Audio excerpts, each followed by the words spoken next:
pwede niyo pong okupahan itong mga nasa front seats para po hindi na tayo po gumawa pa ng iba pang chair sa likuran. Yan. Huwag po kayong matakot. Mababait po ang mga nasa unahan. Sige po, ito, ang dami pong bakanting upuan dito. Please occupy these seats. Usog lang po tayo dito. Ayan. Ito ho, marami pong bakanting upuan. Huwag po kayong magsiksikan sa likuran. Huwag po kayong mag-alala.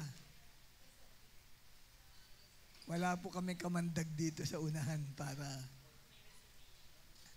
wala pong recitation din dito sa unahan. Wala rin test tayo ngayon. Okay. Bukas meron sa mga estudyante ng Bible School natin. Meron silang tawag doon? Anong tawag doon? Meron silang recitation. Okay, so ngayon po ay sisimulan natin ang isang bagong series teaching natin. Di bale, 4 consecutive Thursday po ito. Kung paano natalakay yung wider na church na na-share ni Pastor Jace, di ba? Wider, 5, ano yun eh? W-I-D-E-R. Ilan yun? 4 din, ano? O 4? 5 ba yun? So, 5 series teaching yun na naibaba. Ngayon naman, ay meron tayong bagong series teaching for our midweek. Ang tawag ay Spiritual Growth Series. Kaya, yung spiritual growth, yan po ang magiging talakayan natin sa loob ng 4 na Thursday mula ngayon.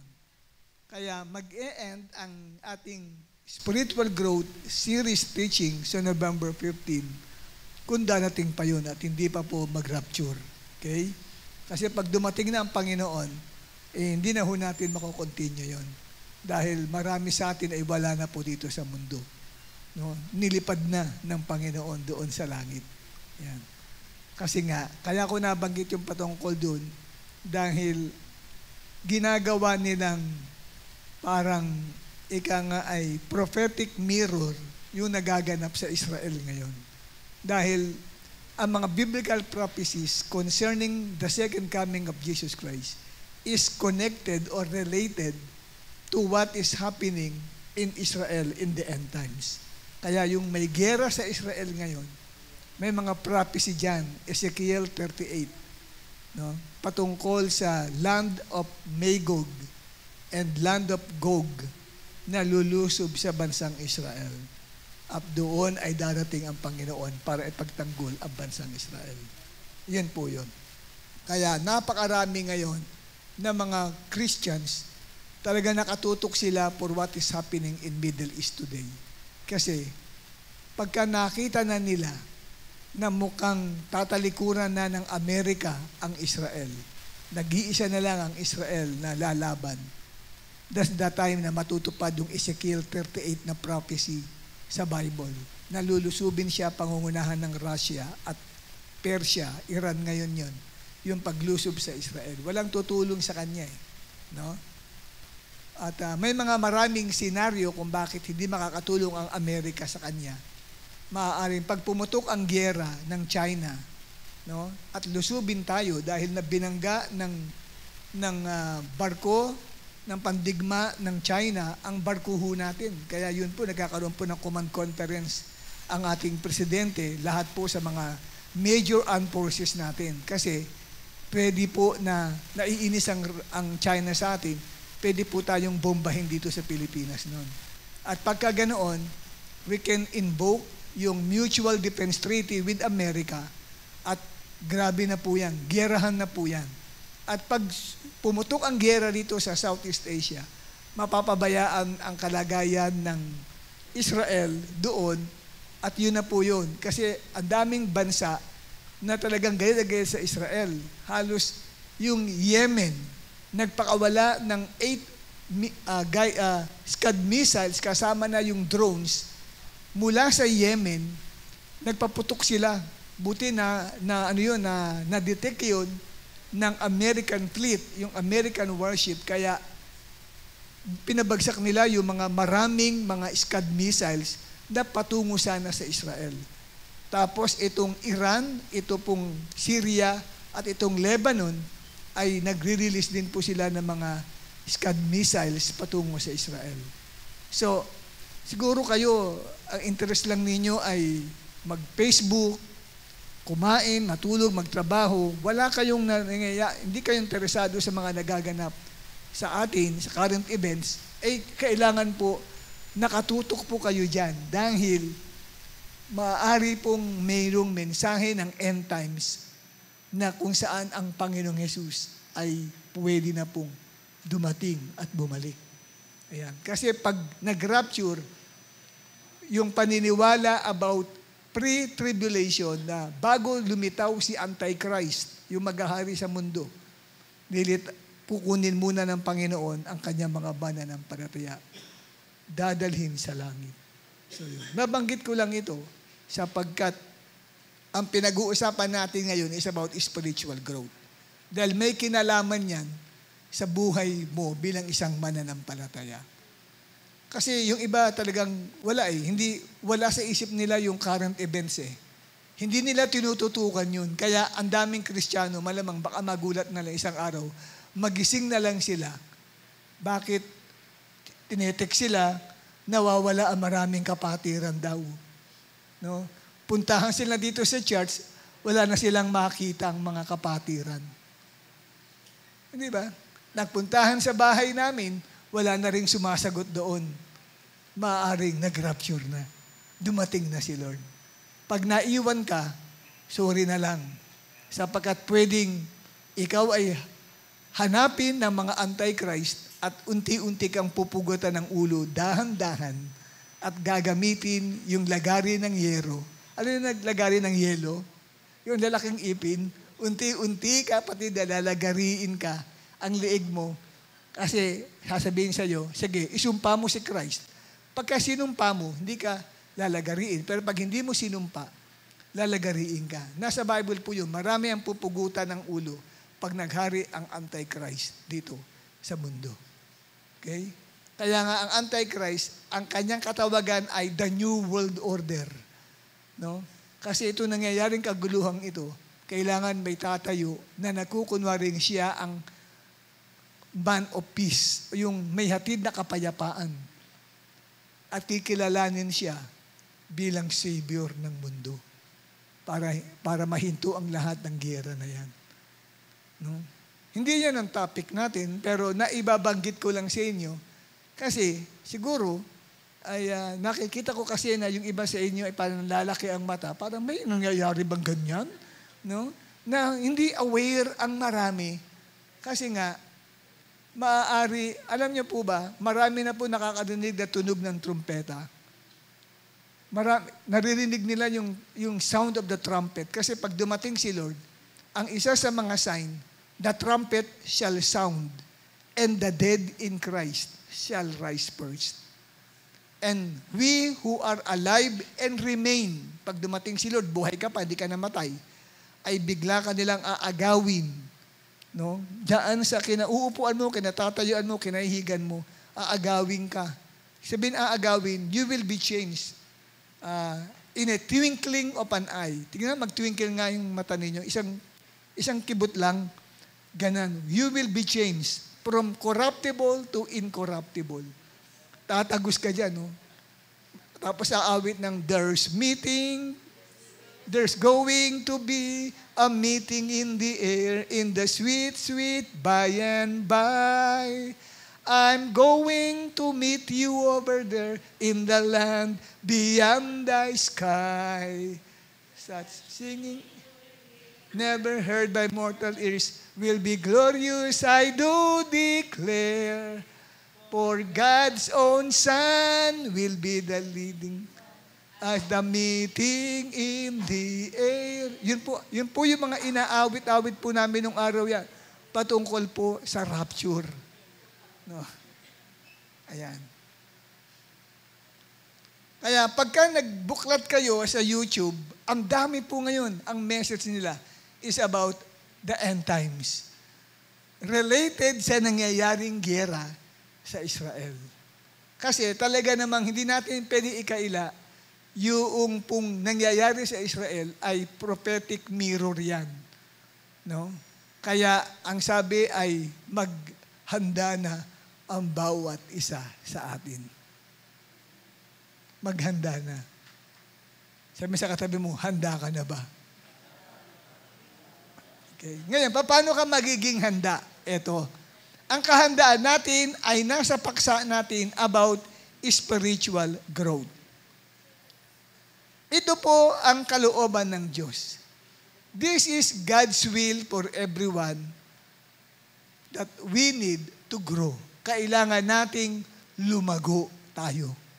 Lumago sa atin pong pananampalataya, lumago sa spiritual nating buhay.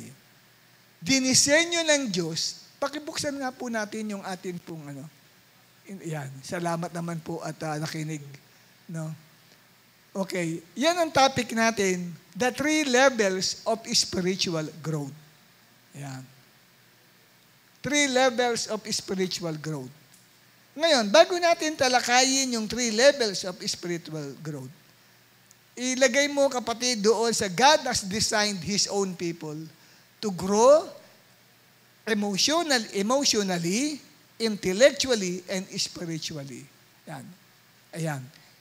Yan po ang pagkakadesign ng Diyos sa atin. Tayo ay lumago emotionally, lumago intellectually, at lumago spiritually. At nasa Bible po yan na tayo ay inuutusan na lumago sa atin pong emotion na buhay. Lumago tayo intellectually sa kaalaman. Lalo na sa nangyayari ngayon sa ating kapaligiran, kailangan lumalago ka dyan. Ano na ang nangyayari ngayon? Basahin mo ang Book of Ezekiel 38. Yan po yung prophecy ng Russia together with other nations na lulusob sa bansang Israel.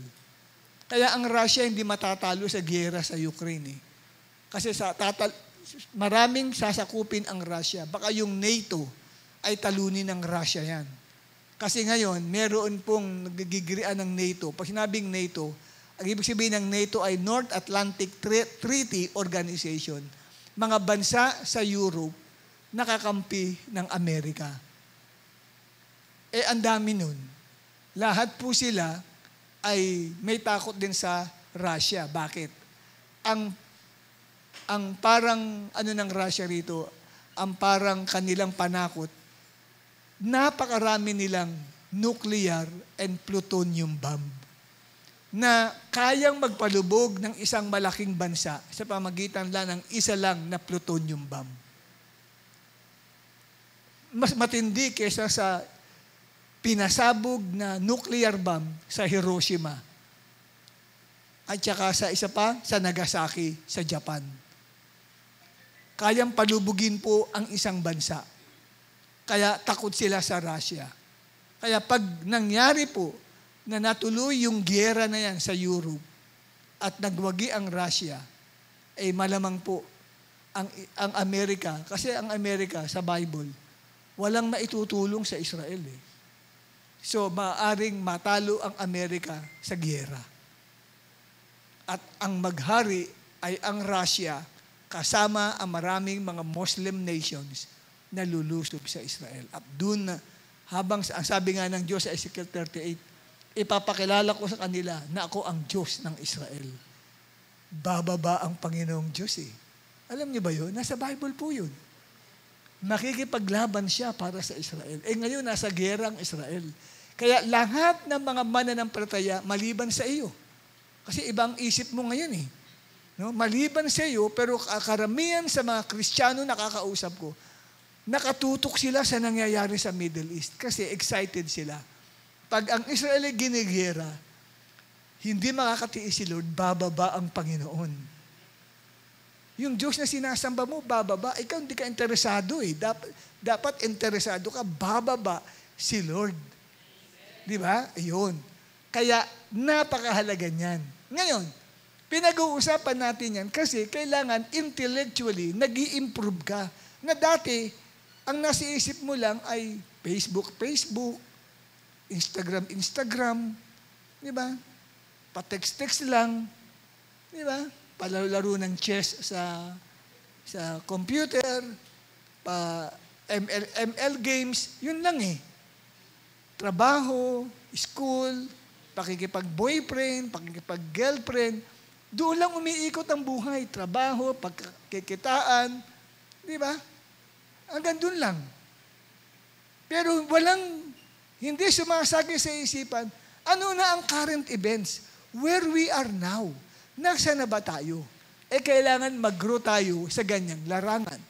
At hindi lamang doon tayo dapat mag-grow emotionally, intellectually, dapat mag-grow din tayo spiritually. Sapagkat yan ang nagpiprepare sa atin sa pagbabalik ng ating Panginoong Diyos na buhay. At dito sa paglagong spiritual, mababasa ninyo sa 1 Peter 2 verse 2. Ang sabi, like newborn infants, long for the pure spiritual milk, that by it you may grow up into salvation. So gusto pala ng Diyos na hindi lang tayo maligtas, kundi lumago tayo sa kaligtasang tinanggap natin. Ilang sa atin dito, alam niyong ligtas ka. Alam mo, papasok ka sa langit pag namatay ka. Pero hindi dapat nahinto lang doon na may knowledge ka na ikaw ay naligtas. Kailangan pala, nag-grow ka din doon sa salvation na tinanggap mo. Okay? Dapat nag-grow ka doon. At sa Ephesians chapter 4, 11 to 13, yan. May mga tinatayo siyang mga apostol, pastor, propeta, ebanghelista at guro para maihanda ang mga mananampalataya. Mag-matured ho sila spiritually. Ang sabi ng verse 11 hanggang verse 13, and He gave some to be apostles, some to be prophets, some to be evangelists, some to be shepherds and teachers, equipping the saints for the work of ministry, for building up the body of Christ until we all attain to the unity of the faith and of the knowledge of the Son of God, to mature manhood, to the measure of the stature of the fullness of Christ. So itong fivefold ministry gifts na ito, katulad ng apostol, mga pastor, mga propeta, ebanghelista, at mga guro, ang sabi, ang layunin nila ay para daw po maihanda ang mga mananampalataya sa gawain ng paglilingkod. Sa Tagalog, sa English ng gawain paglilingkod, work of the ministry. So dapat pala lahat ng mananampalataya ay involved sa ministry. Hindi yung ikaw ay attendee lang sa church. That is not God's design for you. Becoming an attendee, at ang bahagi mo lang ay mapasama ang pangalan mo sa listahan ng attendance. Hindi yun ang gusto ng Lord na yun lang ang part mo. Na ang part mo lang ay mapasama ang name mo sa attendance. Kundi involved ka sa ministry. Sabi dyan, no? To equip the saints for the work of the ministry. At pag na-involve ka sa ministry, titibay ang buong katawan ni Kristo. Ang church ay katawan ni Kristo. So, titibay ang simbahan ng Diyos kung lahat ay involved sa ministry. Lahat ay may kinabibilangan na ministry. At ang sabi, hanggang sa maabot natin ang pagkakaisa sa ating pananampalataya at pagkakilala sa anak ng Diyos. Amen? Hanggang sa tayo ay maging isang ganap, sabi, to mature manhood to the measure of the stature of the fullness of Christ. So, paglago po yan. So, hindi ka pala lalago, hindi mo maranasan ang spiritual growth kung hindi ka ma-involve sa ministry. You need to be involved in the ministry for you to grow. Kasi bago sinasabi rito na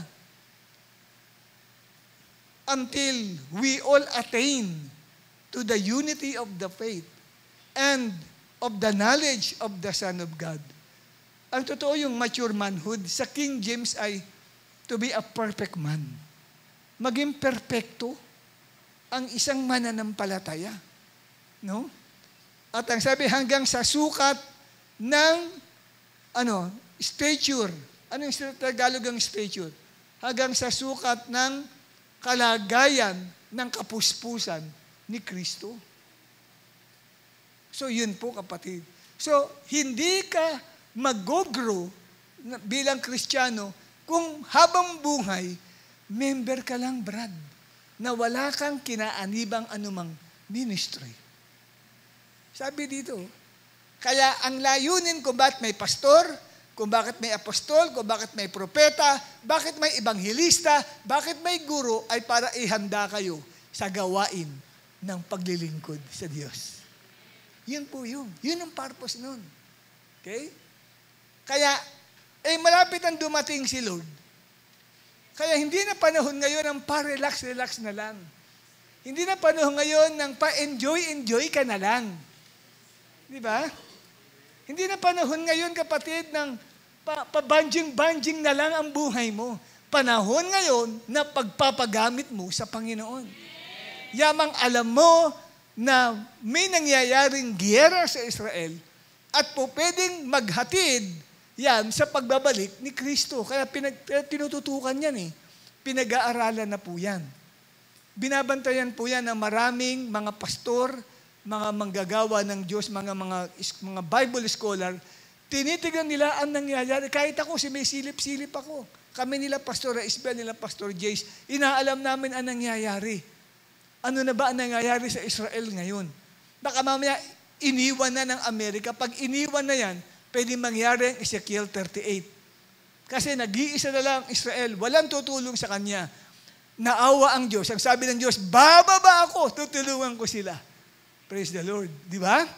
Kaya oras na iwan ng Amerika ang Israel, bababa na ang hinihintay natin. Kaya dapat binabantayan yun. Kasi pag binalita na iniwan na po ng Amerika ang Israel, hindi na sila dedepensahan. Lahat ng mga barkong pandirigma, di ba dinala nila sa Mediterranean para proteksyon ng Israel, tinanggal na nila. Ipapa-announce ko lahat sa inyo yun. Ready na po kayo. Magme-message na ako sa lahat ng kapatiran. Ikalat na ninyo, iniiwan na ng Amerika ang Israel. Maaring mangyari ang Ezekiel 38. Doon ka lang magre-ready. Baka doon ka lang maghahanda. Dapat ready ka na. Kung mangyari na ang mga ganong bagay. Okay? Yan. Ano pa ang talata na tinuturo na dapat ay nararanasan nating mag-grow para tayo ay maging prepared anuman ang maging susunod na kabanata na nagaganap sa ating bansa. Ephesians 4:15. Rather, speaking the truth in love, we are to grow up in every way into Him who is the head, into Christ. O dapat daw po tayo ay lumago, kapatid. Amen? Sabi, we are to grow up. Ilang verse na yan binibigay kong sa inyo, kapatid, na nagme-message, lumago kayo. Lumago kayo. Ayan. Ngayon, sa 2 Peter 3 verse 18, si Pedro naman ay sumulat, but grow in the grace and knowledge of our Lord and Savior Jesus Christ. To Him be the glory both now and to the day of eternity. Amen.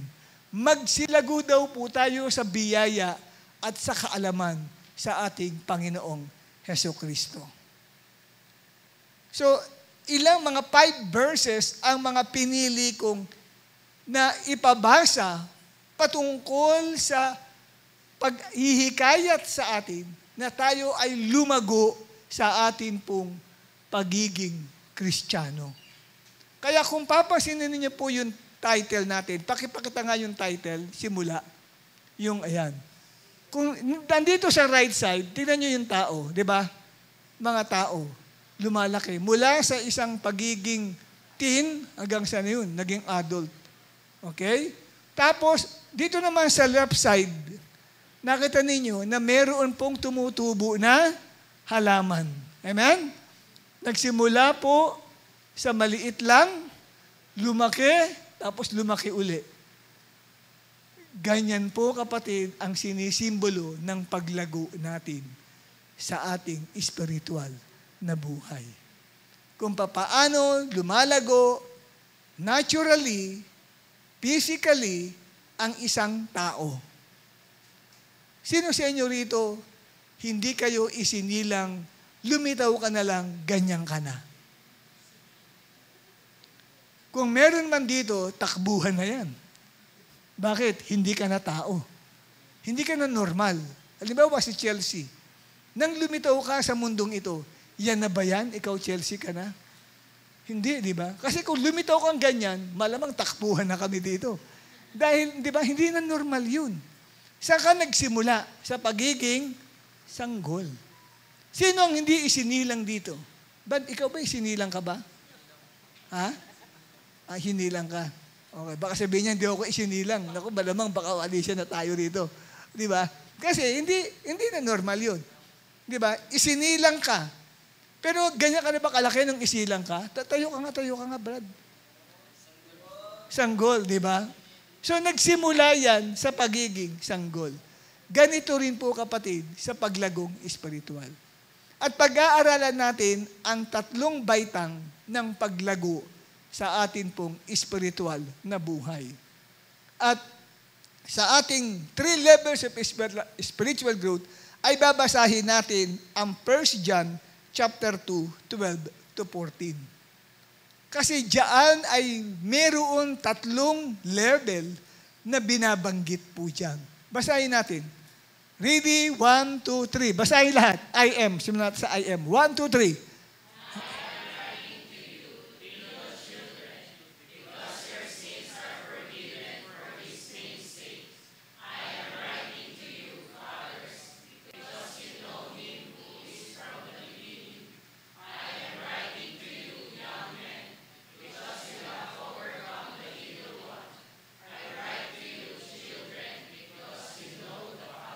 Next natin.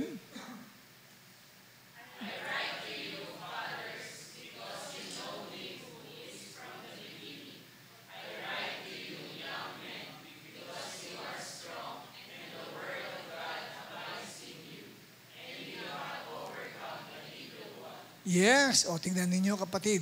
Napaka-importante yung ating binasa na yan. Bakit? Kasi diyan natin makukuha yung 3 level o baitang ng paglagong espiritual. Ano yung first level? Yung first level of growth ay tinatawag nating little children stage. Yan. Nandyan po sa sinasabing 1 John chapter 2, verse 12. I am writing to you, little children, because your sins are forgiven for His name's sake. Yan ba ay literal na inaadesan niya ang mga maliliit na bata? O yan po, kapatid, ay sulat ni Apostle John sa different levels of growth sa kanyang mga sinusulatan? Ako naniniwala na hindi yan literally o physically na sinasabihan niya ang mga maliliit na mga bata, kundi yan po ay mga malalaking tao yan, madalaki ng tao yan katulad natin, pero ina-addressan po niya ang mga tao ayon sa level ng kanilang spiritual growth. May tinatawag siya na mga little children. Okay. At dito po, sa little children na ito, makikita po ninyo mga kapatid, na ang atin pong spiritual na buhay ay nagsisimula sa pagiging spiritual na sanggol. Lahat ho tayo ay nagsimula sa pagiging spiritual infant. Kung sa literal at sa physical, wala sa atin dito na nagsimulang matanda na. Lahat ang pinanggalingan natin ay pagiging baby. Ganyan din sa spiritual aspect ng ating buhay. Okay? Nang tayo ay tumanggap kay Jesus bilang Panginoon at tagapagligtas ng ating buhay, ang sabi sa Bible, tayo ay naisilang na muli o naipanganak na muli. Ang tawag sa English ay na born again. Nang maisilang ka, hindi physical, ang nagsilang sa iyo ay ang Diyos. Naisilang ka spiritual, ikaw ay nagiging isang newly born baby sa mata ng Diyos.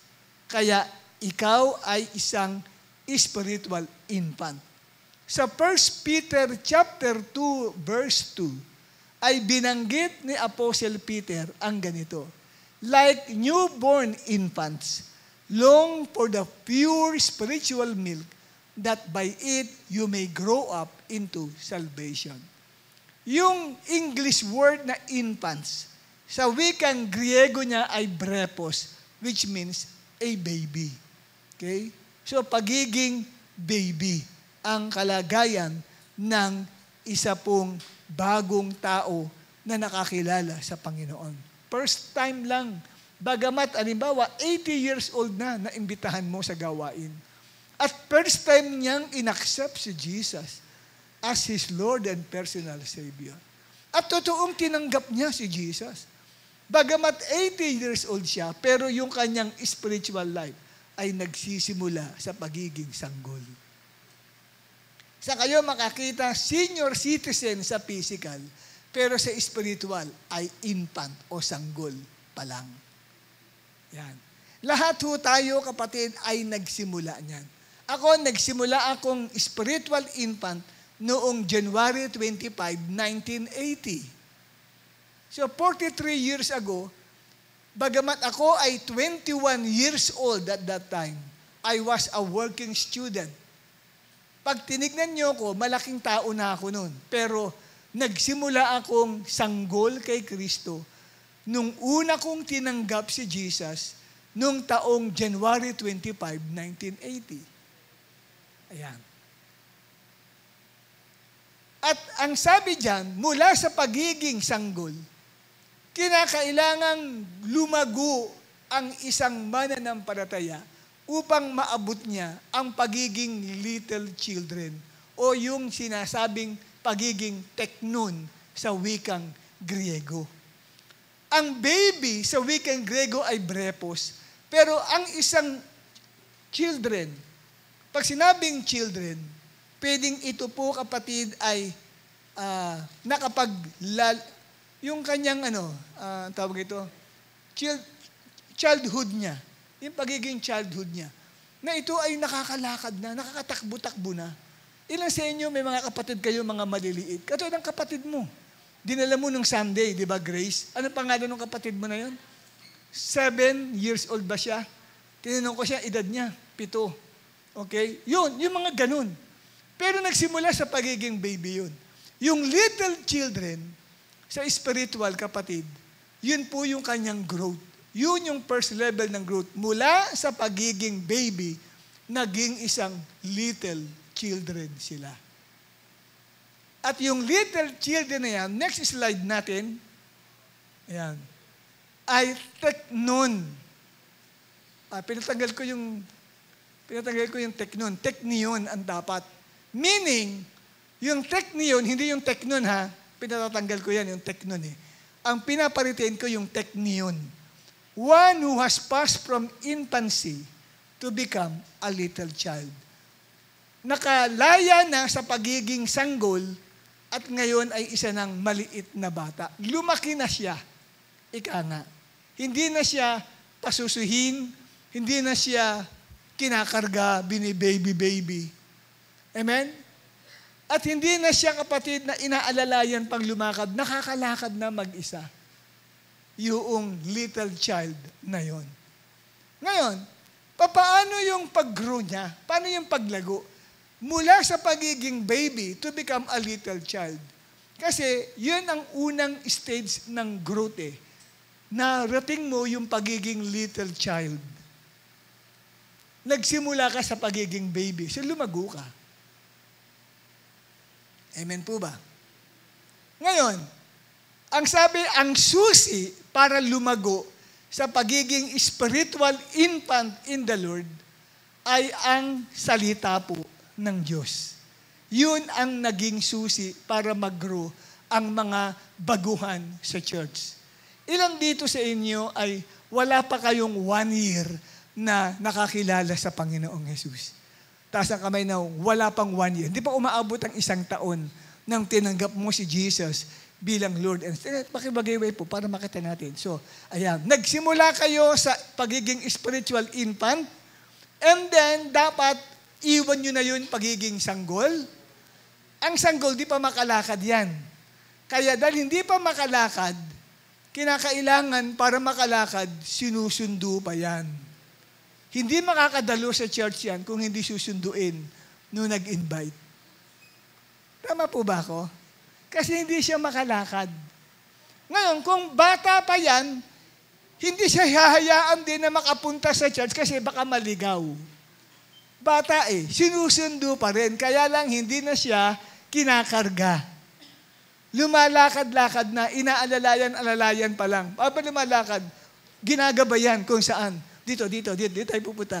Doon, hindi dyan yung church. Dito. Ganun. Inaalalayan siya. Na para bagang pinapalo up mo yung tao. Nakuha nyo? Yun. Kaya nga po yung iba, pag hindi mo dinalaw, hindi dadalo. Kasi, nandun pa lang sila sa mababaw na level ng kanilang spiritual growth. Nakuha nyo? Nandun. Nasa mababaw na level ng spiritual growth. Kaya naiintindihan na ninyo yung kalagayan ng tao. Kaya wag mong hahayaan na meron kang bagong attendee, punta ka rito. Hindi, puntahan mo. Sanggol yun Meron pa masanggol, palalakarin mo. Hindi ka makalakad yun. Bibit-bitin mo yung, kakargahin mo yun. Amen? Tsaka physically weak ang sanggol. Physically weak Ngayon, ganun din. Sa spiritually weak din yung mga alaga mo. Ilan ang invited mo noon last Sunday, Chelsea? O 2 ang bagong silang. Ano yun? Mga spiritual infant yun. Kapapanganak lang last Sunday nila. Last Sunday lang sila na isilang. Ngayon, next Sunday, kailangan bitbitin mo yung 2. Huwag mong nga hayaan lang na pumunta sila rito kung gusto nila. Hindi nila kaya yun.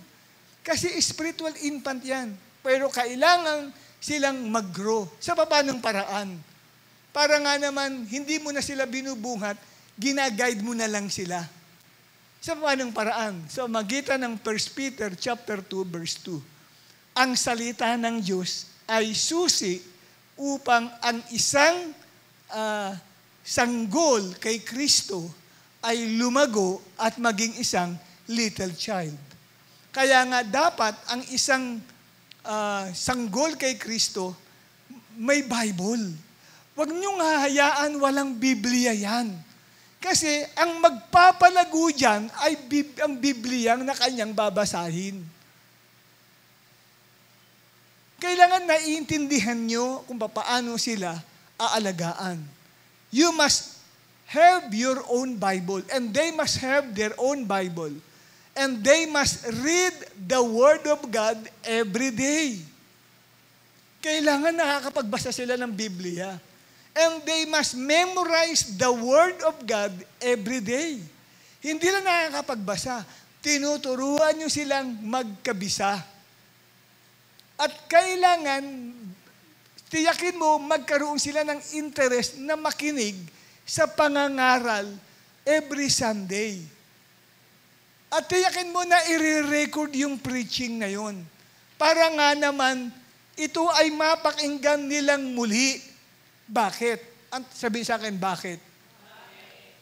Dahil hindi kakayanin sa isang oras na pangangaral na mapatatag ang isang spiritual infant in the Lord sa 6 na araw na pamumuhay niya. Ano sabihin ng 6 na araw? Umaten ng Sunday. Amen. Nakapakinig ng 1 oras na preaching. Yung iba 30 minutes na preaching. Tapos, yun ang kanyang ibabale sa mula Lunes hanggang Sabado. Amen? Mula Lunes hanggang Sabado, ang dami nag-aabang ng mga epidemya. Spiritual epidemya. Maraming spiritual na bakterya na gustong tumira dyan sa sa bagong silang na yan na dinala mo sa Panginoon. At gusto silang magkasakit spiritually. Di ba?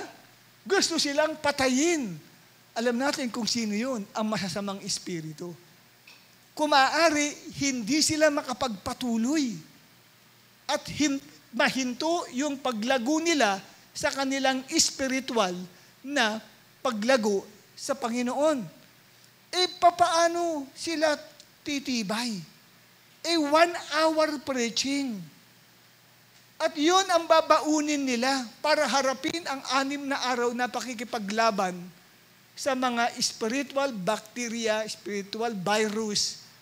Di ba ang bata, iniingatan yan, kaya nga ang bata sinasaksakan ng vaccine, panlaban sa mga kaaway.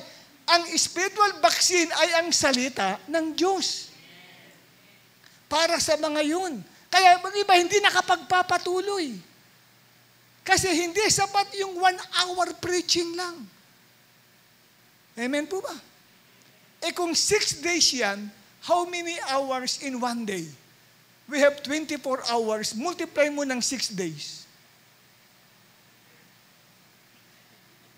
Si Tito Jeff. 6 times 24. 144 hours laban sa 1 hour na pakikinig lang ng preaching. Ilalaban mo yung 144 hours na yun, nahaharapin noong bagong nakakilala kay Lord. Laban sa 1 hour preaching na napakinggan niya nung Sunday. Hindi pa 1 hour yun. Maaring may kumakausap pa dyan, hindi niya nakarinig maigi hindi nasusundan yung preaching, hindi naintindihan. May kumakausap pa dyan, magsi-CR pa yan. Paglabas niya, hindi na alam kung nasaan ang preaching, nawawala ng atensyon niya. Pag nawala ang atensyon, hindi papasok sa kanya yung vitamina ng salita ng Diyos. Amen po ba? So hindi lang 1 hour, less than an hour, siya nakinig. Kaya, ngayon, hindi sapat ang 1 hour na Sunday na nakapakinig siya. Amen? Kailangan araw-araw siyang nakapagbabasa. Ito yung time na dadalhan mo siya ng Biblia. At tuturuan mo siya basahin ang Biblia araw-araw.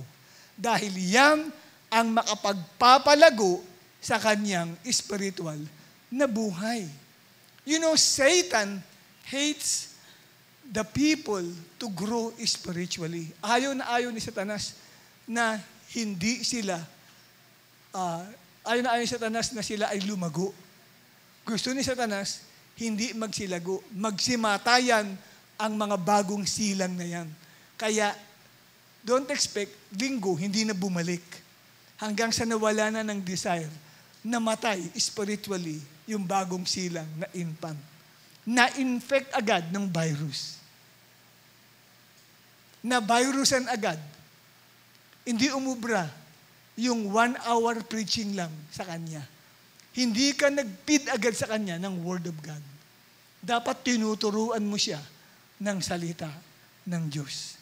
Kasi hindi tatagal po yun, kapatid. Amen? At lalo na ikaw na mananampalataya. Okay? Maaaring matagal ka nang dumadalo, pero nandun ka pa rin sa little children stage ng Christian life mo. O maaaring matagal ka nang dumadalo, 5 taon na, pero maaaring nasa infancy to little children stage ka pa lang. Bakit ganun? Ano ba ang characteristic nito pong nasa tinatawag nating first stage ng atin pong spiritual growth? Little children. Yung spiritual character na nagmamanifest from spiritual infancy to little children stage ay mababasa nyo sa 1 Peter chapter 1 verses 5 to 7. Ano ang sabi diyan? For this very reason, make every effort to add to your faith goodness. Ang tao ay naliligtas sa pamamagitan ng faith. Yan ang simula, faith. Kaya nga naisilang na muli, naging spiritual infant sa pamamagitan ng faith.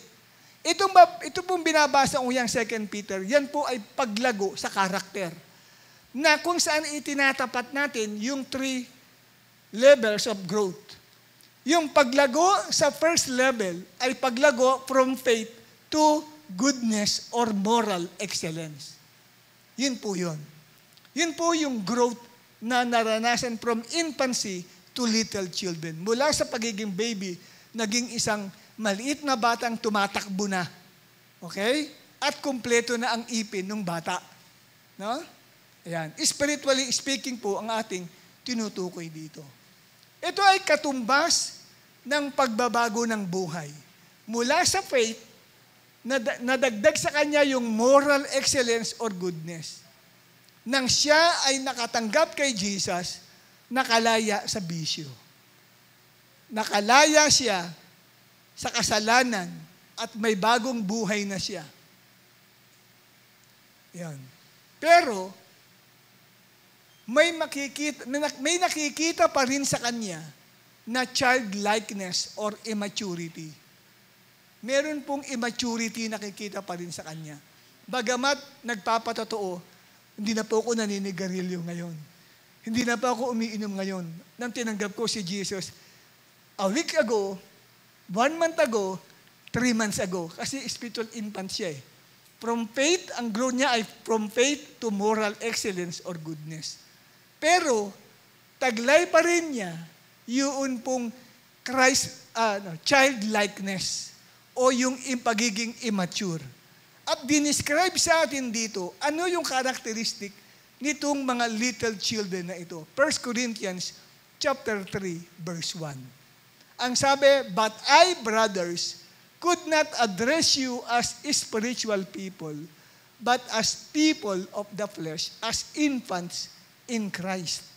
So, maraming mga mananampalataya sa lugar ng Korinto na bagamat matagal na silang Christian na tumanggap kay Jesus, pero mabagal ang kanilang spiritual growth.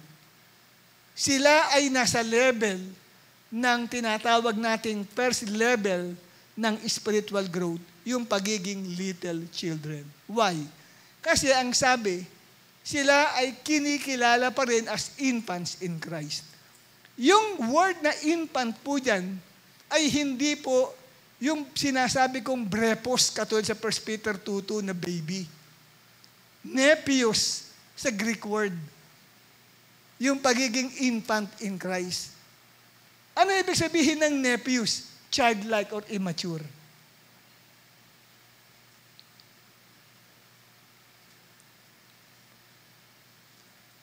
Yan pong sinatawag natin na, lumago ka nga from infancy to little child. Uy, nag-grow ka. Pero, nandoon pa rin sa iyo yung sign ng immaturity. Ano ba yung sign ng immaturity? Continue natin basahin from verse 2 to 4. Nariyan po yun. Ano ang sabi rito? "I fed you with milk, not solid food." Pinapakain ko kayo ng gatas at hindi ng matitigas na pagkain. "For you were not ready for it, and even now, you are not yet ready." Ano yung unang karakteristik na binabanggit dyan sa pagiging spiritual little child ng isang mananampalataya? Ibig sabihin po niyan, kapatid, ay nasasaktan pa rin sa sermon. Pag nakakarinig ng preaching, feeling niya, pinatatamaan siya. Kasi, para sa kanya, ang tigas na pagkain yun. Alam ko, ako yung sinasabi ni Bishop na yun. Ako sinasabi ni Pastor na yun. Yun. Naintindihan niyo po, pagiging little child kasi nun eh. Ang bata, matampuhin yan. Madaling masaktan yan ang bata. Naanohan nyo? Madaling masaktan ang kalooban ng bata eh. Hindi kasi emotionally matured pa ang damdamin ng isang bata. At ang tingin niya, pinatatamaan siya pag naririnig siya ng preaching. Yan po ay nasa first level o mababang uri ng paglago. Little child pa rin siya. Bagamat may mga bago na pag in-interview nyo, okay ba yung preaching ni Bishop, ni Pastor? Sakot naman magsalita nun. Pinatamaan ako nun. Tanungin mo yung matatagal na, okay ba? Naku, sapul ako. Kaya ako dadalo sa kanyang preaching, maghahanap ako ng ibang magpipreach. Kasi little child eh. Hindi siya talaga nag-grow. Immature pa siya. Yun po ang, immature pa siya. Childlike ang tawag dun. Naunawaan nyo, kapatid? Ako rin naranasan ko rin yan noon eh. Noon nagsimula ako sa pagiging infant in the Lord, tapos nag-grow ako sa pagiging little child. Eh yung pangangaral ng preacher namin, lagi kong iniisip, sinumbong na naman ako ng kapatid ko, si Rowena. Talaga ko, kinausap sigurado itong si Pastor Ben ni Weng. Pagtapos nga, mandasa ka niya si Weng. Nagtatalo kami dalawa, sinumbong mo ako, hindi, wala ko sinusumbong kuya, hindi, sinumbong mo ako eh. Wala ko sinusumbong kuya, sabi sa akin ganun. Hindi ako nagsusumbong. Naintindihan nyo? Doon ko na-realize, nang pag-aralan ko yan, little child kasi ako nun. Relate ka ba? Nakaka-relate ka ba? Tanungin mo katabi mo, nakaka-relate ka ba? Ayan. At ang ikalawa dito, hindi, sis, continue pa rin tayo. Ang sabi diyan, for while there is jealousy. Ang ikalawang karakteristik ng pagiging little child sa spiritual life ng isang mananampalataya ay, ano ibig sabihin niyan, kapatid? Na siya ay may spirit of jealousy, nagseselos o naiinggit. Halimbawa, nakikita mo mas close yung cell leader mo doon sa isang kapwa mo member. Nagtatampo ka. Kaya nang lapitan ka ng cell leader mo, hindi ka kumikibo. Sis, bakit? Pero hindi mo lang masabi.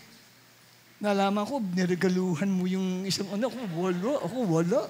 Kinakalabit-kalabit kang ganyan. Nagugulat yung cell leader mo, ba't kaya parang may sama ng loob sa akin itong member ko?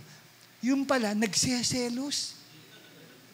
Nalaman kumain kayo doon, hindi ka sinama. Yan. Yan po ay childlike or immaturity. Yung pagiging seloso o mainggitin. At pag nag-aaway-away sa cell group nyo, at puro-puro mainggitin, tapos pa 10 taon na sila kay Lord, ay kamalas mo namang cell leader. Hindi nagsilago yung mga miyembro mo. Little child pa rin ang kanilang kalagayan. Bagamat matanda na sa edad, pero sa isip at spiritual, may pagkasanggol. Pagiging bata sila. Kasi nag-aaway-away sila. Nag-iinggitan at nagseselosan. Tanungin mo ang katabi mo, seloso o selosa ka ba? Umaming ka na. Ayan. Maging po sa relationship, sa physical relationship, sa boyfriend mo, selos ka ng selos.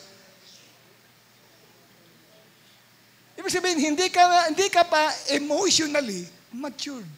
Sa girlfriend mo, selos ka ng selos. May nakamayan lang. May nakangitian lang. Naku, nagagalit ka na. Di ba? Yan ay pagiging immature o childlike. Little child. Hindi po yung girlfriend ko, 30 years na yan kay Lord. 30 years na yan, pero hindi lumago yan sa kanyang spiritual na buhay. Kasi mainggitin pa o seloso. Sino sa inyo mainggitin? Ayan. Pag nakakita ka ng mas pogi sa'yo, parang naaasar ka, parang naiinis ka. Mas nakakita ka ng mas maganda kaysa sa'yo. Lagi ka nagpaparinig, pangit naman. Yan po ay pagiging little child. Another thing pa rito, ang sabi ay strife. Yung strife na sinabanggit, may awayan. May awayan, may tisuran, may samaan ng loob. Kaya kung sa cell group nyo, nag-aaway-away sila. Puro samaan sila ng loob sa isa't isa. Kamalas mo namang cell leader. Natapat pa na puro mga hindi nagsisilago ang miyembro mo. Kung lalo kung puro miyembro mo, senior citizen pa man din yun, Mga 60 years old na ba, pero ang spiritual nila ay little children. Bakit? Puro sila samaan ng loob. Walang gawin kung hindi magto-troubleshoot yung leader eh. Puro troubleshoot ang ginagawa niya pag susolve ng mga problema, pag palaging pinagbabati-bati sila. Kasi laging may nag-aaway eh. Ang tanong ko, ikaw ba? Lagi ka ba may kaaway sa church? Lagi ka bang mayroong ka misunderstanding sa simbahan? O lahat ba ng mga miyembro dito ay kaaway mo? O naging kaaway mo? So, ibig sabihin, may problema ka, hindi ka nag-grow, na natili ka doon sa tinatawag na first stage level lang. Nag-grow ka nga, pagiging infant, pero hanggang little child lang ang inabot mo. Little child, immature pa din ang kalagayan. Ayan. At ang sabi pa dito, pero when one says, I follow Paul, and another, I follow Apollos, are you not being merely human? Ito naman, another characteristic ng little child stage na immature, tumitingin pa sa preacher o sa leader. Yung extreme niya, nag-idolize ng preacher o kaya naman, nang mamata ng leader niya. Po pwedeng mataas ang tingin niya sa leader niya, respetado niya, o kaya naman, hindi niya respetado ang leader niya, ang tingin niya, mas magaling at mahusay pa siya sa leader niya.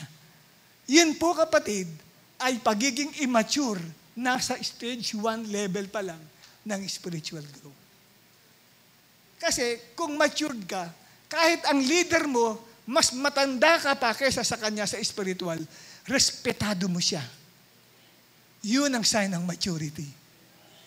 Yung sign ng immaturity, ang tingin mo sa leader mo, walang binatbat sa akin yan. Mas magaling ako dyan. Mas nauna pa ako nakakilala dyan sa leader ko na yan. Kaya ayaw mong sumunod sa kanya. Ikaw kapatid ay hindi pa matured. Nasa level ka pa ng spiritual children. Pagiging little child. Nakuha nyo, mga kapatid, ha? Ayan. Ayan, no? Kaya nga dito, sinasabi, pinaliliwanag ni Paul. Marami nagkasabi, ako kay Pablo ko. Hindi. Kami naman kay Apollos. Tingnan nyo, nagkakaroon ng division. Yan, extreme yan eh. May mga extreme na ganyan. Ina-idolize yung kanyang leader. Meron naman, hindi ina-idolize. Isinusuka yung kanyang leader. Diba? Lalapit sa amin. Bishop, pwede ba magpalipat ng ibang leader? Kasi yung leader ko ay ganito, ganyan, maraming comment.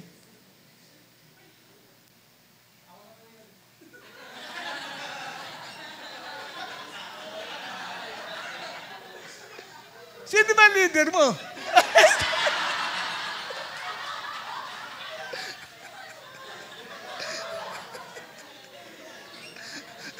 Katabi pala niya, leader niya. Hindi, nagbibiro naman yan si Jackson.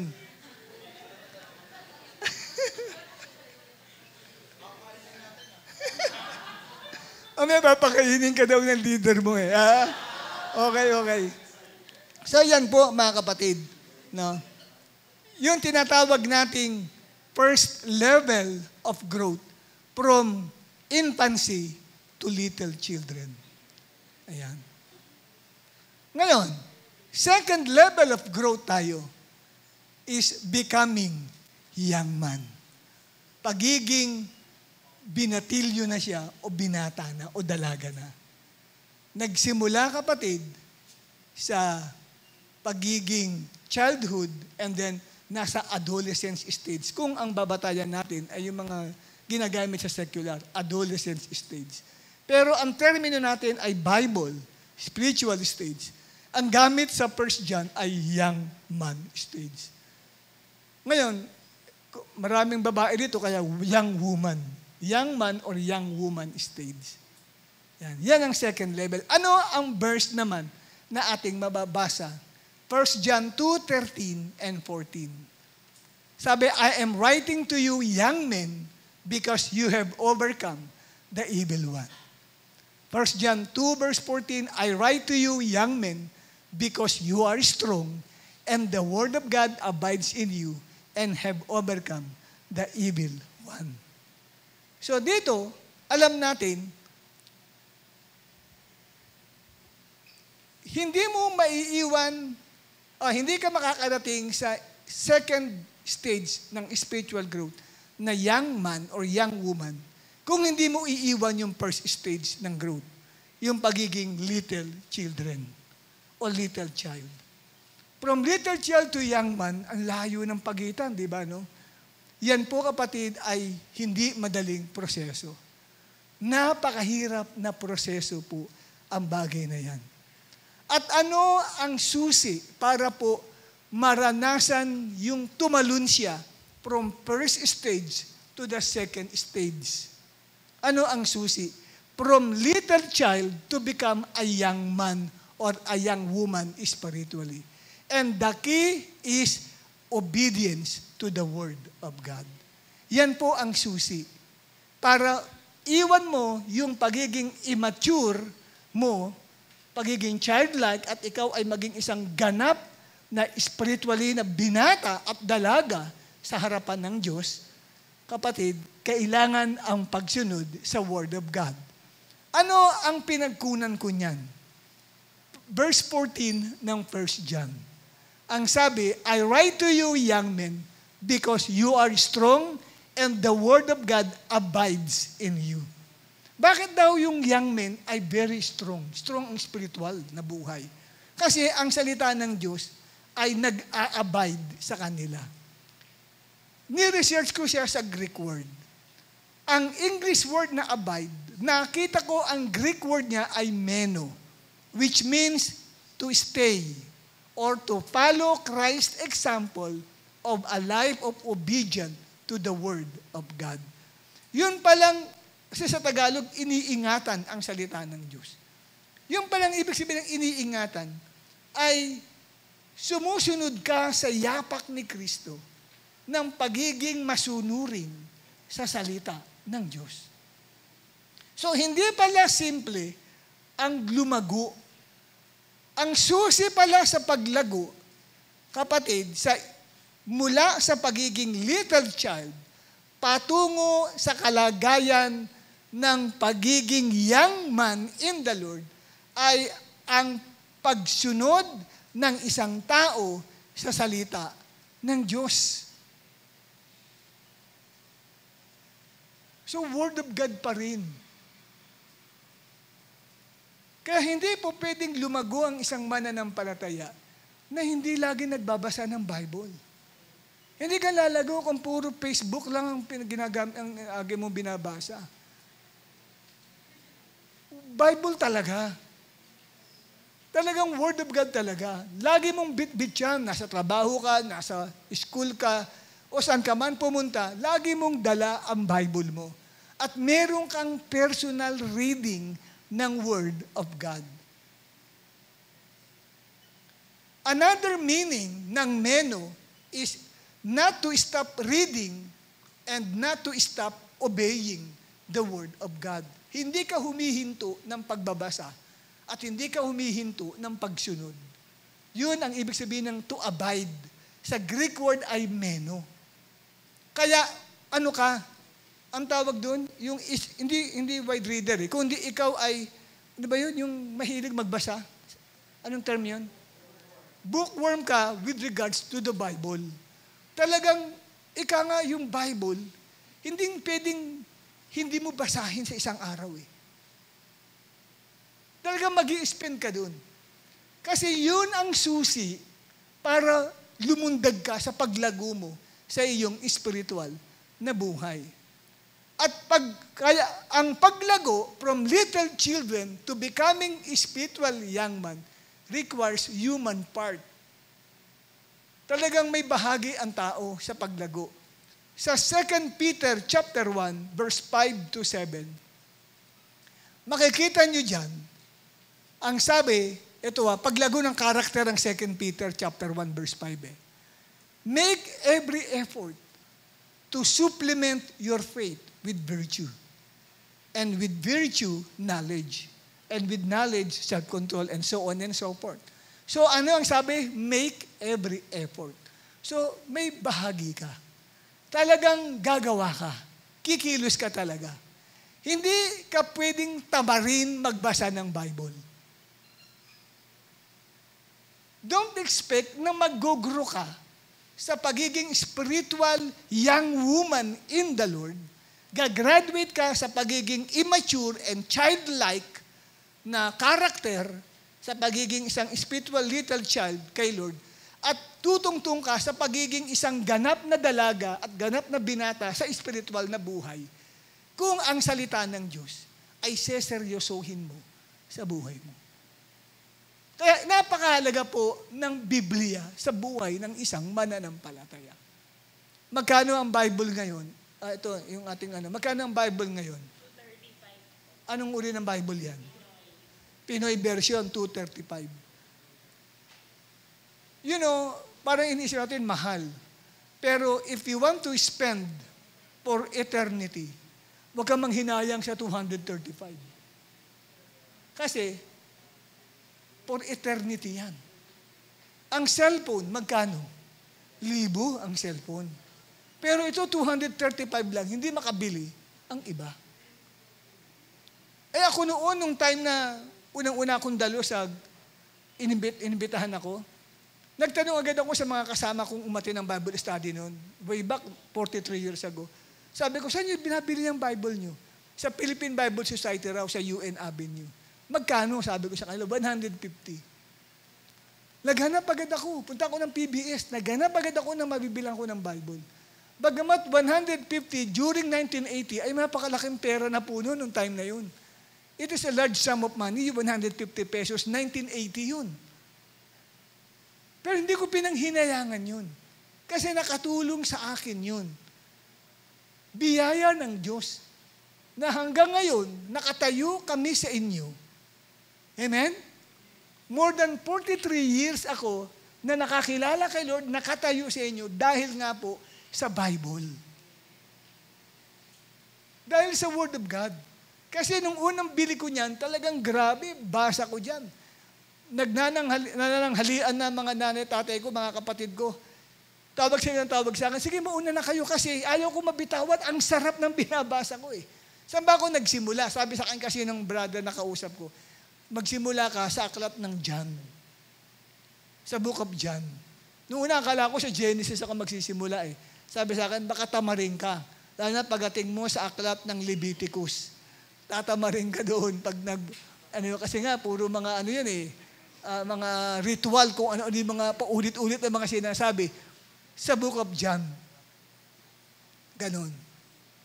So, hindi ko na malayan, alas 7 na pala ng gabi, kumakain na naman sila. Uy, kain na. Sige po, susunod na lang ako kasi ang sarap ng binabasa ko. Yan po yun. Hindi ko alam, yung pala ang susi para tumalong ka mula sa pagiging little child, magja-jump ka sa pagiging young man o young woman in the Lord. Okay? What do you think are the qualities that describes the spiritual young man to be strong? Kasi sabi, they are strong and they overcome the evil one. Malakas sila eh. Kaya nilang talunin si Satanas. Ito karakteristik ito ng young man ha. Kayang talunin. Hindi na po ito sinusundo pa para makadalo sa church. Kahit bumabagyo, pupunta ng simbahan yan. Kasi sabi, hindi siya ma-overcome ni Satanas eh. Si Satanas, pag linggo, kung kailan linggo, magpapalakas pa ng ulan yan. Lahat gagawin niya, kaya lang, dahil you are so much strong, hindi ka niya kaya. Why? Because of the Word of God nandito eh. Nandito eh. Nataniman ka ng gusto ng Word of God. Yun po yun. Yun yung sinasabi nating second level of stage ng spiritual growth. Pagiging young man. Itetext ka pala ng cell leader mo, nandiyan ka na sa church. Nagulat siya, itetext ka pala niya, where are you? Here na me.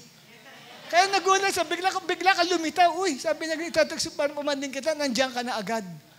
Naunahan pa yung leader niyang pumunta sa church. Kasi ganyan ka-strong itong second level na ito ng growth. Parang kayo ba yung magkambal? Ay, hindi. Hindi kayo, tangi-tangi si sister, ha? Hindi daw. Kayo ang magkapatid. Oo, yan. Parang ganyan. Di ba? Sino ba ang cell leader niyo? Yun, naunahan niyo pa si Sister Tin sa loob ng church. Ganyan ka-strong.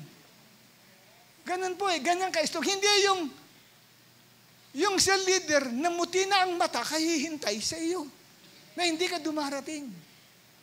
Panay ang pangako, yes, on the way na kami. Puro on the way, natapos ang 3 services, on the way pa rin. O, di ba?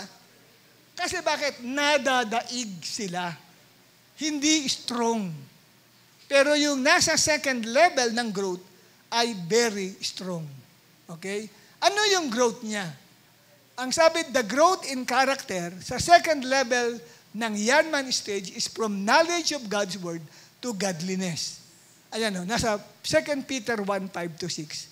For this very reason, make every effort to supplement your faith with virtue. Anong level yan? From faith to moral goodness o moral excellence. Yan ay first level of growth. From faith to moral excellence. Ibig sabihin, na makakilala ka kay Lord hanggang sa na meron kang testimony ng changed life. Pero, hindi naman natanggal yung immaturity doon. Takuha nyo? Ngayon, yung second level stage ng growth and knowledge with self-control and self-control with steadfastness and steadfastness with godliness. Yan ang mahirap banggain ni Satanas. Yung may kaalaman ka ng salita ng Diyos. Kasi alam mo na kung ano yung kalooban ng Diyos. At matindi yung self-control, yung pagpipigil mo sa sarili mo. Sinasabi sa iyo, uy, wag kang aalis.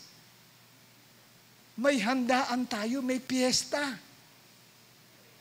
Sige, sa inyo na ang piyesta, kainan.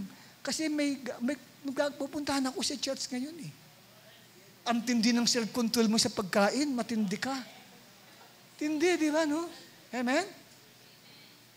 Niyaya ka ng mga classmates mo o office mate mo, uy, may pupuntahan tayong kainan.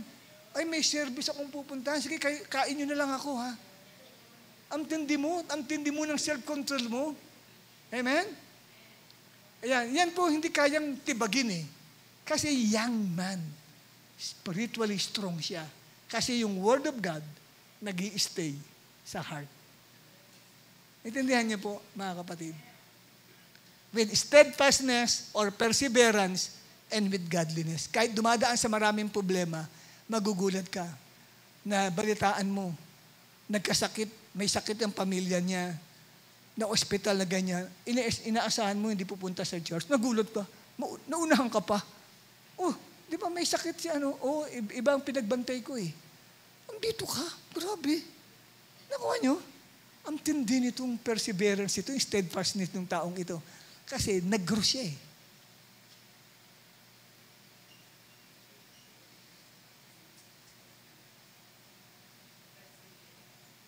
Yung perseverance. Di ba? Nag-grow ka eh. Steadfastness or perseverance eh. Di ba? Matindi yung pagtitiis. Grabe yung patience mo. Ang tindi. Di ba? Yung long suffering na yan. Kasi long suffering po yan eh.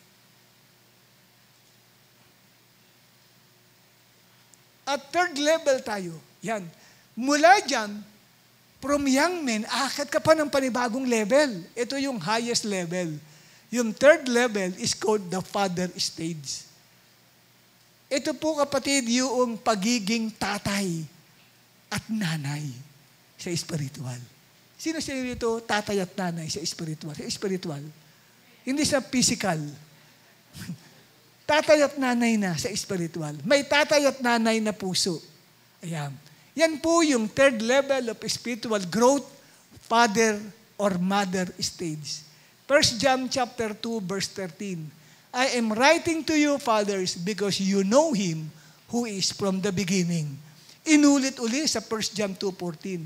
I write to you, fathers, because you know Him who is from the beginning. Ano, kapatid, ang itinuturo rito sa third level na ito, na stage na ito? Ano ang susi ng paglago? Mula sa pagiging young man, patungo. Mula sa pagiging binata, patungo sa pagiging tatay, spiritual. Mula sa pagiging dalaga, patungo sa pagiging nanay. Spiritually speaking tayo, ha? Alam niyo kung ano ang key ho dyan, kapatid? Yung salitang no. Sino-sino nandito nung last Sunday? Ayan, yung salitang no sa English. Yung English word na no. Inaakala natin pag sinabing no, tumutukoy sa intellectual na knowledge. Ang tanong ko, sis, do you know him? Kilala mo to? Sino to? Tingin ka. Ayan, kilala mo yan? Si Reynard. Hindi yan ang ibig sabihin ng no doon. Katulad niyan, sinusulat ako kayo mga tatay sapagkat kilala nyo na siya mula pa lang sa umpisa. Sino yung kilala nila? Si Father God. Hindi po intellectual knowledge yun, katulad sa iyo, kundi yung no, ang Greek word niya ay ginosko. Yan, pakitin natin. Ginosko sa Greek, meaning strong emotional attachment or deep intimacy. Yan ang susi mula sa pagiging spiritually young man, second level of growth, patungo sa third level ng growth, highest level, pagiging father. Ano ang itinuturo rito? Ang stepping stone niya ay yung meno. Kasi yung meno, di ba, ang naging stepping stone, kaya nag-grow mula sa pagiging little child patungo sa young man. Ano yung sabihin ng meno? Ha? Di ba? Sabihin, ito yung sinusunod ang halimbawa ni Kristo para sundin ang salita ng Diyos. Yung meno is strong dedication to read, hear, and obey the Word. Diyan nagsisimula yung pagiging in love mo kay Lord. Ang pagiging in love kay Lord ay hindi nagsisimula sa pagsamba. Ito'y nagsisimula sa pagiging committed mo sa Word of God.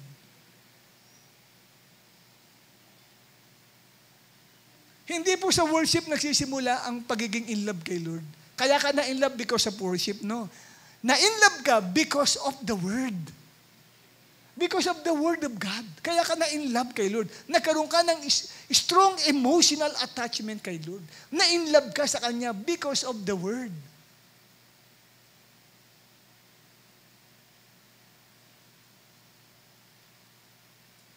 Kaya dito, umangat yung isang mananampalataya mula sa pagiging spiritually young man at naging father siya ay sapagkat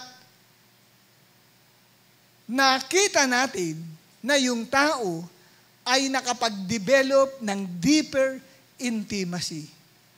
Ngayon, para maunawaan nyo ito, sa Genesis chapter 4, verse 1, sino ang may Bible ng English? Genesis chapter 4, verse 1.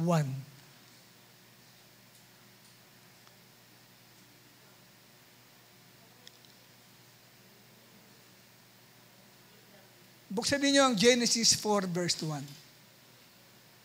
Papaano nagbuntis si Eva? Ano ang description? Papaano nagbuntis si Eva? Hindi. Anong version yan? New Living. Wag yan. Gusto ko yung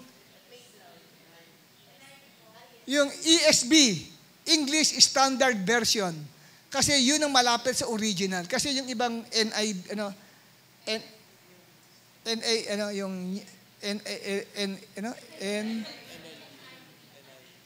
tsaka yung mga, yung binasa niya, New Living, NLT, mga modern translation na parang, pinaliliwanag na lang.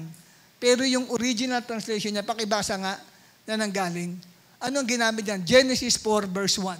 Genesis 4 verse 1, Now Adam knew Eve, his wife, and she conceived and bore Cain, saying, I have gotten a man with the help of the Lord. Tingnan ninyo. Ang sabi, Adam knew Eve. And then after Adam knew Eve, Eve conceived. Tatagalugin mo, nakilala ni Adan si Eva at nagbuntis. Ba't nakilala lang, buntis na? Natindihan niyo po ba ako? Ginamit ang word na new. Bakit?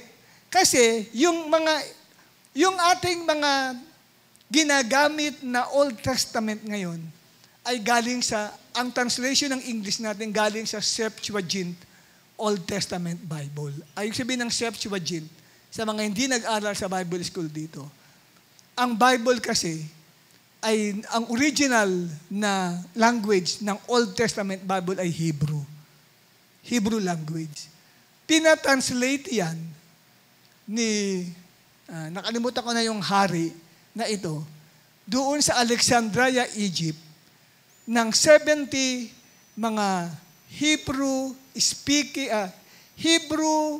scholar, but Greek-speaking na mga Hebrew na ito, yung Old Testament Bible from Hebrew to Greek, tinranslate nila.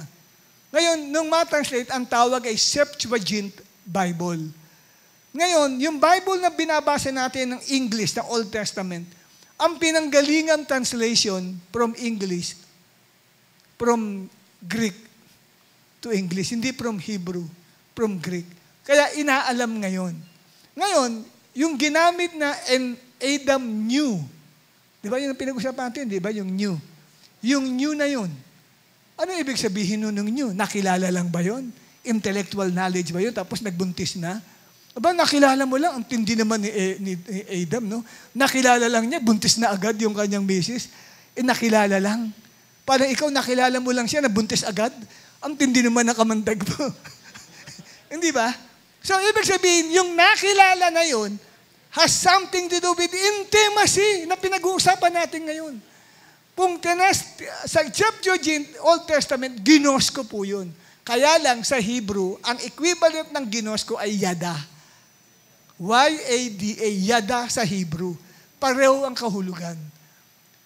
Sexual relation or sexual intimacy. Yun din po ang kahulugan ng ginosko.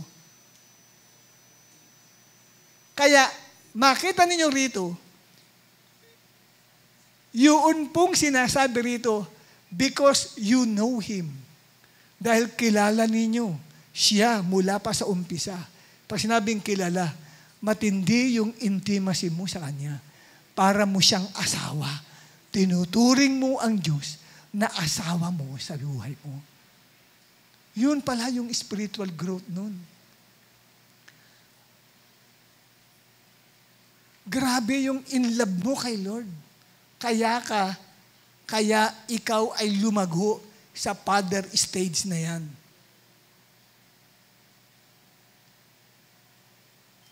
Hindi ka tutungtong sa ganyang larangan kung hindi ka dedicated sa pagbabasa, sa pakikinig ng salita ng Diyos. 2 beses ginamit yung ginosko.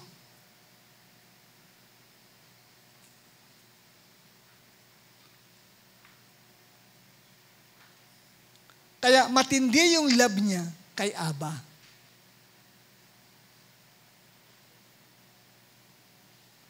Kaya hindi lalago ang isang Kristiyano kung hindi muna dedicated ka sa Word of God. Pagkatapos kang dedicated ka, magbubunga ng intimacy mo kay Lord.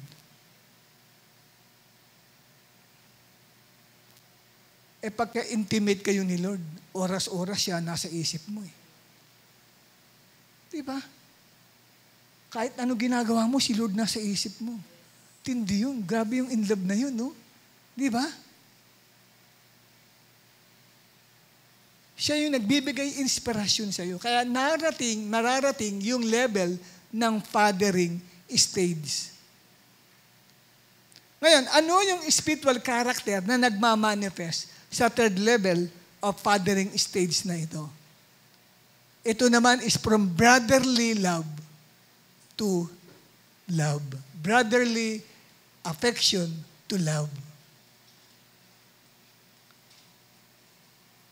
Yan po yung pinaka-highest level ng spiritual character. Ano po yun? Pag-ibig.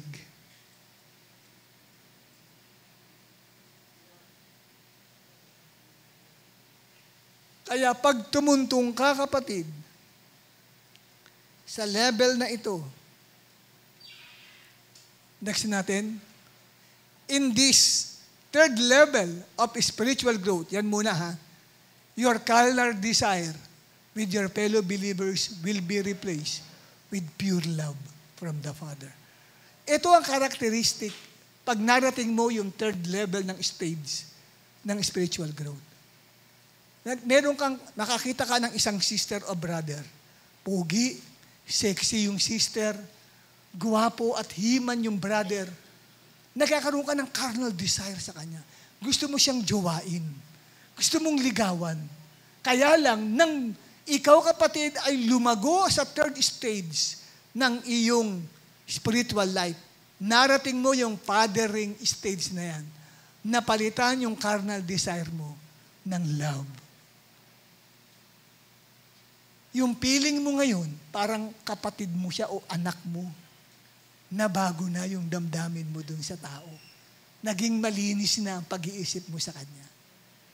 Dahil sa third level na yan. Next naman, in this third level of spiritual growth, hindi lamang po kapatid na yung dating gusto mong jowain, ligawan,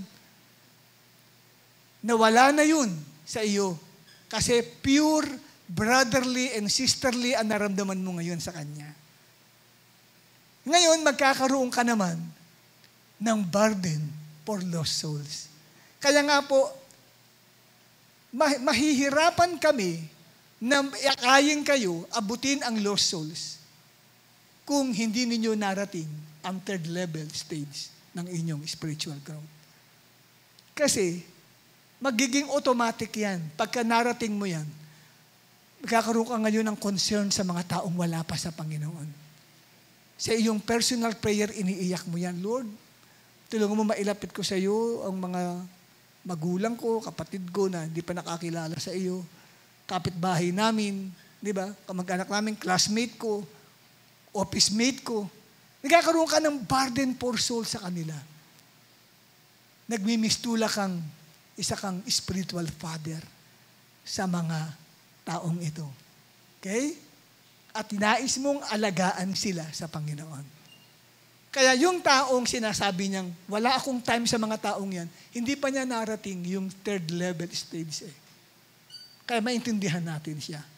Wala pa siya doon sa father level stage. At next, in this third level of spiritual growth, you will begin to take a responsibility. Dati nung takot ka na humawak ng responsibility. Ano? Aalagaan ko sila? Ay, wag na. Sarili ko nga, hindi ko maalagaan eh. Tsaka takot ako, ayoko maging cell leader. Ayaw niya. Kahit anong pilit mo, ayaw niya. Talagang hindi siya pwede. Lalo na kung hindi naman siya nag-grow, nasa first level stage lang siya. Immature pa eh. Tingin niya, hindi niya kayang hawakan yan. Kasi nasa immaturity level pa siya. Hindi pa siya nag-grow. Amen? Ngayon, kahit dumutong siya sa young man stage, hindi pa rin niya kaya, tingin niyang kayang kunin ang responsibility na mag-follow up at mag-alaga ng mga taong ilalapit kay Lord. Pero pag tumuntong siya sa third level stage na yan, which is the father stage, pikit mata, iti-take niya yung responsibility. Aalagaan ko yung mga taong ito. Siya pa ang lalapit sa kanyang cell leader. Cell leader, sino ba mga hindi na dumadalo sa ating cell group? Mapapalo up ko po sila. Wow! Bakit bigla ka nagbago? Umakyat kasi ng level eh. Ng kanyang spiritual stage. Nag-third level. Tumuntong siya sa fathering level o mothering level stage. Dahil in love siya kay Lord, na-impart sa kanya yung pag-ibig ng tatay. Pag-ibig ni God. Kasi may impart sa iyo yun eh. Kasi yung totoo, pag in love ka kay Lord, hindi pwedeng hindi ma-impart sa iyo yung love ni Father sa souls. Kaya kung ang feeling mo, grabe, pressure naman yan pagiging primary leader namin. Kaya ako mag-resign na ako. Ayoko na. Dati, nasa paddling stage ka. Medyo, pag bumaba ang love mo kay Lord, bumababa din yung level na yun. Pabagsak ka. Kaya ang tingin mo ngayon, parang isang napakalaking problema ang mag-alaga ng tao. Parang isang mabigat na pagsubok yung aalagaan ko yung mga taong yan. Parang isang napakalaking bangungot sa buhay mo yun na mag-alaga ka ng mga tao. Kasi bumabagsak ang iyong spiritual growth sa Panginoon. Pero kung nare-revive ka at umaakyat yan, nagkakaroon ka ng love sa kanila. Yung love kasi ang magmo-motivate sa iyo para gawin yun. Hindi inuutos ng pastor yun. Kusa mong ginagawa ang ganong bagay. Halimbawa, ikaw, may invited ka, sister. Kung nag-invite ka at wala ka sa third level, pababayaan mo yung mga invited mo na yun. Hindi mo papansinin yun. Wala kang pake kung hindi sila magpatuloy. Parang walang nawala sa'yo. Pag nawala sila kay Lord, masarap pa rin ang tulog mo. Naghihilik ka pa din. Pero pagka tumungtong ka sa third level, tsaka mo marirealize, sayang yung mga yun. Sana na-follow up ko sila. Kasi umakyat ka sa third level Dumating sa iyo yung mothering stage na. Nagmamother ka na. Nagpe-parents ka na sa mga tao. Kaya hindi po simple yung mag-parents sa tao. Malibang marating mo yung third level na yan. In love ka kay Lord. Kaya pansinin ninyo yung tinuro ni Pastor Jess sa tinuro ko nung last Sunday. Yung John chapter 21 kay Pedro, di ba? Pedro, tinanong siya, mahal mo ba ako ng higit sa mga ito? Di ba ang tugon ni Jesus, pakainin mo ang aking mga maliliit na tupa. Mahal mo ba ako? Pansinin niyo, bakit mahal mo ba ako? Kasi nga, itong third level stage na ito, about the Father, yan yung ginos ko Yan yung level na talagang in love ka kay Lord. At pag in love ka kay Lord, ang tendency, mai-impart sa iyo yung love ni Lord sa mga tao. Kaya ang palad mo kung mayroong taong ibinigay sa iyo. Kaya lang, ang problema lang kung sa maling tao na ibigay ang tao na aalagaan mo. Napunta sa wrong hands. Wala kasi doon sa level ng third level of spiritual growth. Pag napunta sa isang immature na Kristiyano, mababaliwala yung mga taong ibinigay sa kanya. Dapat ipapasa niya yun doon sa mga Christians na lumalago sa third level stage ng spiritual growth. Napalad ang maraming mga churches, maraming nag-grow sa third level, kaya ang dami nagtatay at nagnanay. Kaya ang bilis ng growth nila. Kasi ang bilis din ng growth nila. Grabe yung in love nila kay Lord. Yun lang pinapanood kong video kanina kay Ray Orbus. Yung pastor, bishop doon sa Davao. Kapal ng tao. 3 services ang kapal ng tao. Bakit? Kasi ang dami nag-parents sa mga taong iyon Nag-aalaga yung mga tao ng kapwa nila miyembro. Ang isang tao, nahawakan niya 50 tao, 100 tao. Grabe. Hindi mo pipilit yung tao kung wala sa third level. Nag-grow sila. Kita mo naman sa worship na lang. Kita mo na agad yung mga mananampalataya. Grabe talaga, hindi sila tumitingin-tingin. Nagluluhuran. Kita mo agad, mature talaga. In love talaga kay Lord pagdating sa worship pa lang kay Lord. Kita mo na, seryoso sa Panginoon. Sa worship, nakapikit Walang dimilingon-lingon, walang nanonood lang sa worship leader, nag-iiyakan talaga sila. Kaya hindi ako magtaka kung bakit binigyan sila ng maraming tao kasi marami sa kanila tumuntong sa third level stage ng spiritual growth. And how I wish marami sa atin dito ay makatuntong sa third level stage ng spiritual growth. Pagiging father at mother in the Lord. Amen? Yun. So nagsimula sa pagiging baby, natapos sa pagiging magulang. Di ba parang ganun din, no? Kung papayaran di ba sa atin, di ba baby tayo. Ilan dito mga magulang na ngayon, physically, naturally, pero nagsimula sa pagiging baby. Di ba? Di ba? Ako, naging tatay din ako kay Jacel. Nagsimula ako pagiging baby. Sa spiritual din, ganun din pala. Pagiging baby mo, ngayon, tatay ka na. Nanay ka na. Amen? At may magpapakilala na kayo sa iyo ngayon. Wow, spiritual mother ko yan. Spiritual father ko yan. Ginamit yan ng Panginoon sa akin. Inalagaan ako niyan. Nung nawala ako kay Lord, dinalaw ako sa bahay niyan. Pinagpray ako niyan. Pinagtiyagaan ako niyan. Parang isang nanay at tatay na nagmamalasakit sa kanyang mga anak. Amen? Yan. May naunawaan po ba kayo, mga kapatid? At last but not the least, ayan, to grow in the third level has a confirmation of assurance of salvation. Pag kayo po'y lumago sa third level na yun, yung highest level natin, pagiging parent, merong confirmation of assurance of salvation. At pag tayo ay dumating na sa langit, grabe, grand welcome, para bagang nanalo ka sa Miss Universe, tapos ipaparada ka sa bansang Pilipinas. Di ba, pagdating mo sa airport, pinagkakaguluhan ka na lang, and then ipaparada ka sa buong Pilipinas. Parang ganun. No? Yung pagdating mo sa langit, nakakagulo, may sasalubungin ka ng banda, may banda ng musika doon, musikero sa langit. Ayan, no? Hindi ako nagbibiro sa inyo. Sa 2 Peter chapter 1, 8 to 11, sabi, for if these qualities, ano yung qualities na yun? From faith up to love. Di ba? Yan yung growth din natin na pinag-aaralan And are increasing, they keep you from being ineffective or unfruitful in the knowledge of our Lord Jesus Christ. Lundag na tayo sa verse 10. Therefore, brothers, be all the more diligent to confirm your calling and election.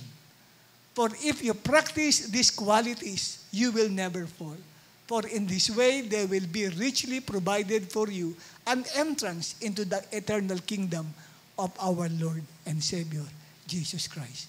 Yung sinasabing richly provided for you an entrance, ang translation po dyan, parang galing ka sa isang labanan ng championship, bumalik ka sa bansa mo, sinalubong ka ngayon ng matinding pagsalubong sa iyo. Welcome. No? Ganun sa langit. Kasi lumago ka up to the third level.